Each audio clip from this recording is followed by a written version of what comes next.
Kina tajauliza Mungu, nami mikono yangu meibarikia nini? Bwana apewe sifa.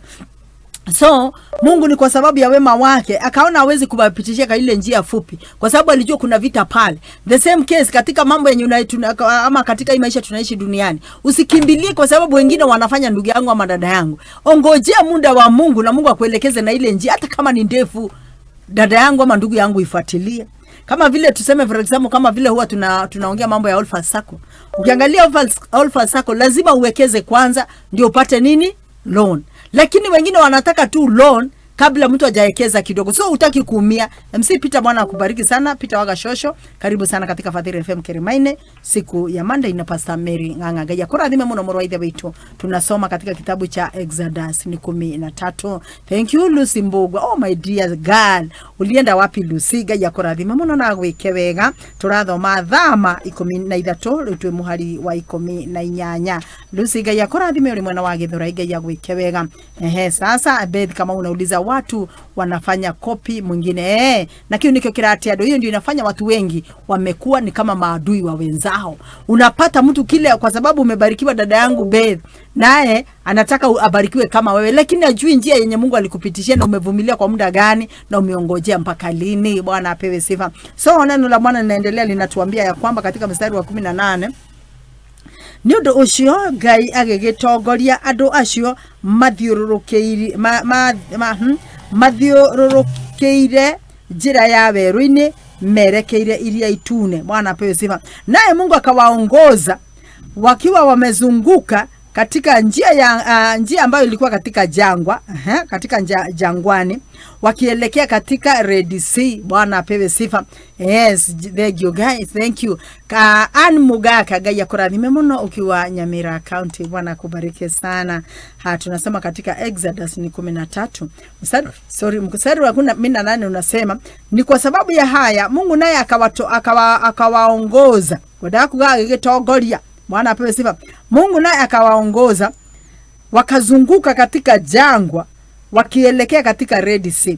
Andu a Israeli mabatire makiuma bururi wa Misri meohete indo cia bara. Wana wa Israeli walitoka katika nchi ya utumwa wa Misri kama wamejifunga vitu vitu za vita ama silaha. Bwana apewe sifa. Ni kwa sababu kweli hakukuwa rahisi. Ni kama saizi vile tumeokoka, sio rahisi kukaa kwa wokovu, sio rahisi kumaintain wokovu. Ndugu zangu, Mungu atusaidie. Thank you sana Beth Kamau. Pastor, sometimes maneno inapita speed. Nayo unajaribu kukimbizana nayo speed, na hiyo speed. Thank you sana. Muniwie radhi, ni kwa sababu hivyo ndivyo ilivyo na hivyo ndivyo nilifatendwa na Bwana. Ni kwa sababu Mungu alinifanya niwe hivyo. So ukisikia nimeenda haraka, itisha ile connection dada yangu, naye Mungu atakutenda mema na tutapelekana. Mstari wa 19 unasema, na ni katika kitabu cha Exodus 13 ama kitabu cha Kutoka 13. Sasa tuko mstari wa 19. Haya, Musa ni akuire mahinde ma Yusufu, niondo Yusufu Bwana apewe sifa. Haya, Musa ni akuire mahinde ma Yusufu, niondo Yusufu ne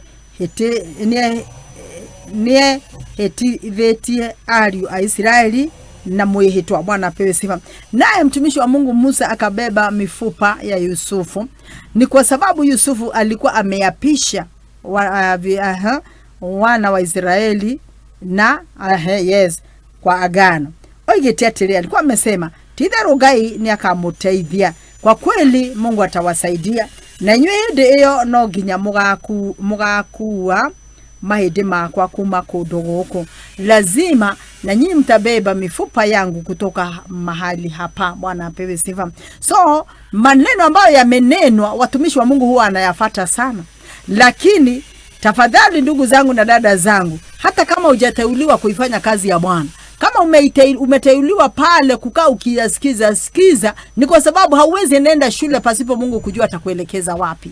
Wakati katika nyumba ya Bwana, wakati umeenda kanisa fulani, upate kuna mtumishi pale, sikiza yale maneno. Ni kwa sababu Mungu anataka uyajue na wewe utafunza wengine, kwa sababu hatutaishi duniani. Kuna jambo huwa linashangaza ama linashtua. Ni kwa sababu watu wengi badala ya kushika yale maneno yawe msaada kwao, Sana sana watu wengi huwa wanachukia wachungaji ama wanachukia mapastors. Ni kwa sababu hataki kuelekezwa, hataki kuambiwa. Yeye anataka yenye yeye anajua. Mungu atusaidie sana. Tupewe hekima na Mungu ndio tuwe tunaheshimu kazi yake. Fadhili FM.